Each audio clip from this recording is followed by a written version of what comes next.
అందరికీ నమస్తే అండి. ఓం నమో వెంకటేశాయ. రేపు ఏకాదశి 6వ తారీఖు వచ్చిందండి. ఆషాఢ మాస తొలి ఏకాదశి.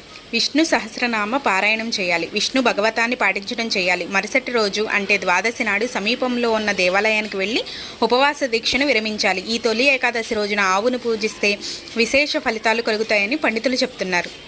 తొలి ఏకాదశి రోజున పేలాల పిండిని తప్పక తినాలని పెద్దలు చెప్తారు.